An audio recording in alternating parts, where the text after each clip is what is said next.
finalement, qui croire?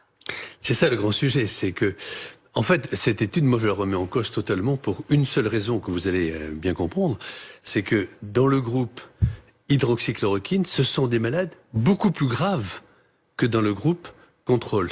Donc, on a mis des gens qui étaient en comorbidité, hypertension artérielle, surcharge pondérale, diabète, et surtout avec besoin d'oxygène. Vous avez 20%, dire les auteurs le reconnaissent, hein, enfin c'est écrit. Donc 20% des gens sous hydroxychloroquine ont besoin d'oxygène, et dans le groupe contrôle, c'est uniquement 7. Donc c'est totalement biaisé. Donc si vous donnez de l'hydroxychloroquine à des gens qui vont mourir, c'est sûr qu'ils vont mourir. Mais on a du mal à comprendre pourquoi est-ce que des scientifiques, des études biaiseraient, c'est-à-dire... C'est ça, c'est le grand sujet.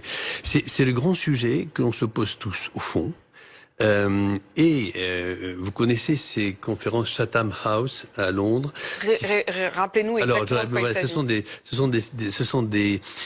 c'est extrêmement intéressant. Ce sont des réunions complètement à huis clos, uniquement avec des experts. Personne ne peut enregistrer, personne ne prend de photos, il n'y a pas de... C'est uniquement entre experts. Top secret. Top secret. Mais il y a quand même eu une réunion l'autre jour des responsables des revues scientifiques, type Lancet, New England Journal of Medicine. Lancet, qui est donc la revue dans laquelle cette étude dont on parle. Ce sont des revues extraordinaires, ce sont des revues... quand c'est écrit dans Lancet, je veux dire, c'est écrit dans Lancet. Donc c'est pour ça que là, on parle de quelque chose de très important, là, cette discussion.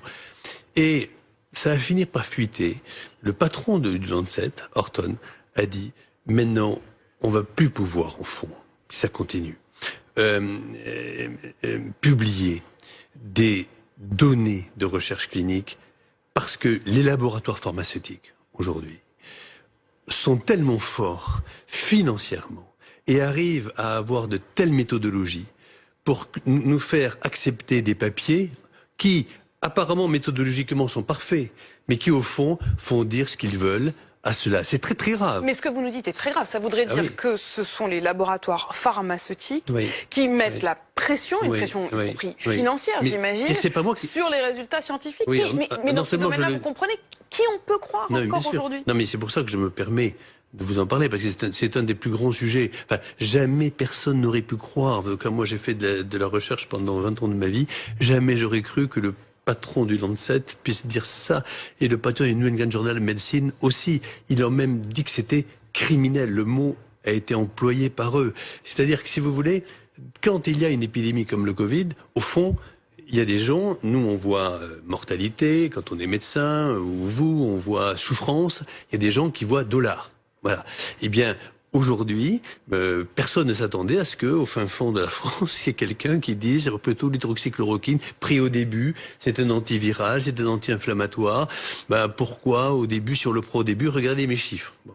Et là, ça a créé une polémique effrayante, parce que vous avez des grands laboratoires, il y en a un américain que l'on connaît tous, qui, justement, a dit, mais c'est pas possible, c'est le moment ou jamais de gagner des milliards. Et donc, chaque fois, je vais le dire, parce que moi, j'ai aucun problème avec ça. Lorsque le Remdesivir, c'est-à-dire que le médicament de Gilead, lorsque Gilead fait une étude, signée Gilead, en disant, mon médicament marche, le Wall Street Journal, le lendemain matin, publie plus 4 milliards. Apolline de Malherbe, plus 4 milliards de valeur boursière. Le jour où quelqu'un, comme moi ou un autre, dit « Mais attendez, j'ai pas vu la diminution de mortalité, moi, sur telle étude », il perd 4 milliards. Lorsque Moderna, qui est pourtant une magnifique entreprise d'un Français à Boston, dit « J'ai trouvé le vaccin » à propos de 9 cas, un essai de type 1, c'est-à-dire il n'y a pratiquement pas de preuves. Il prend 30% le lendemain. Alors, comment on échappe à ça? Je crois qu'il faut échapper à ça. Il faut vraiment réfléchir à cela sur le plan mondial.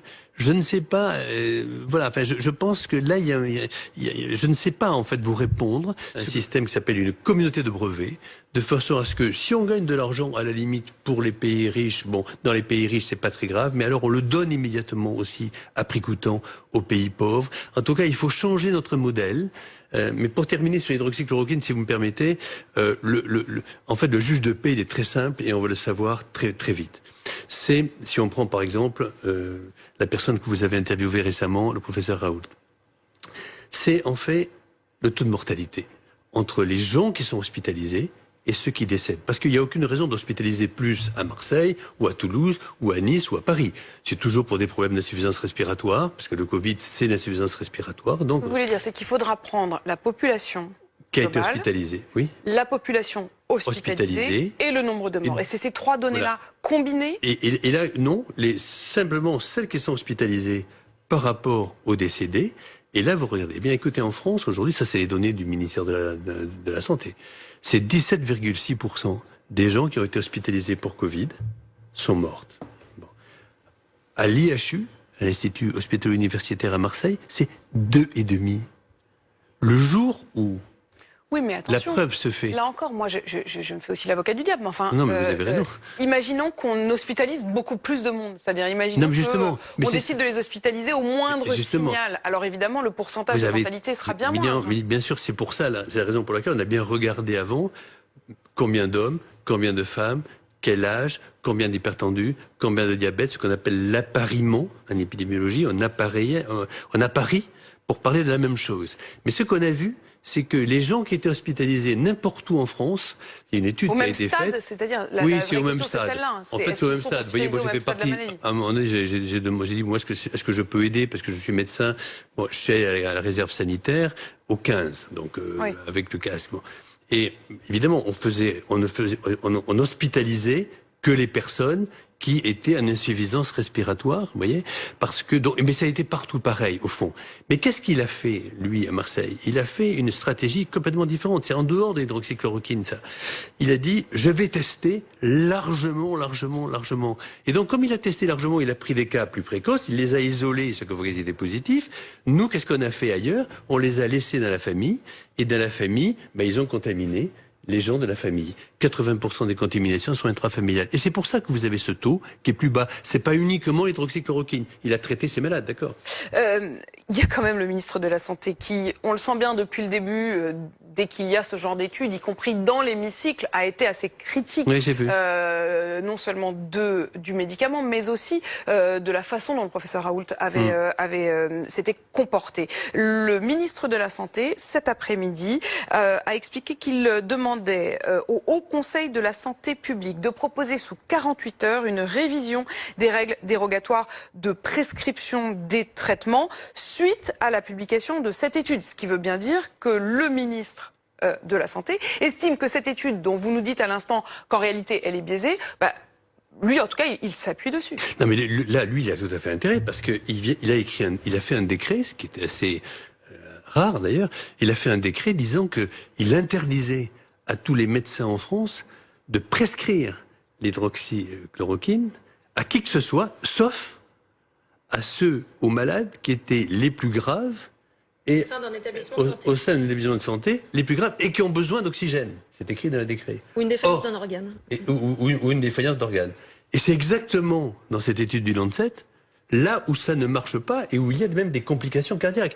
Et c'est vrai que si vous donnez l'hydroxychloroquine, qui est un médicament qui, certes... En réalité, ce que vous nous dites, c'est que le ministre prend presque prétexte sur cette étude pour revenir sur cette prescription qui était un peu décalée. En tout cas, je pense que la Haute Autorité de Santé va dire, évidemment, c'est dangereux chez des patients graves et qui sont hospitalisés, qui ont besoin d'oxygène. Parce que, en tout cas, c'est ce que le Lancet a dit. Mais ça, on le savait tous. On sait tous que l'hydroxychloroquine est très dangereux. C'est un médicament qui, évidemment, est efficace, mais comme tout médicament efficace, a des effets secondaires.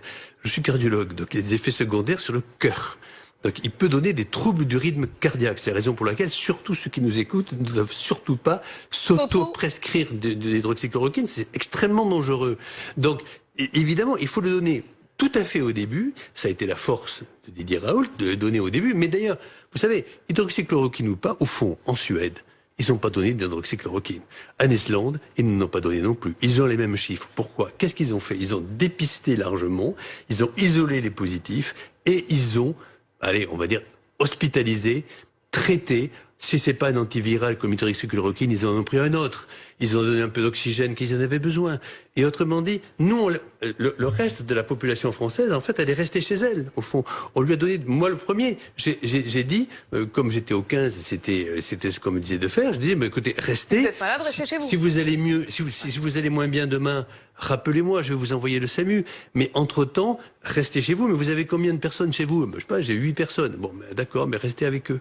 Mais on leur a donné à ces 7 autres personnes. Vous comprenez?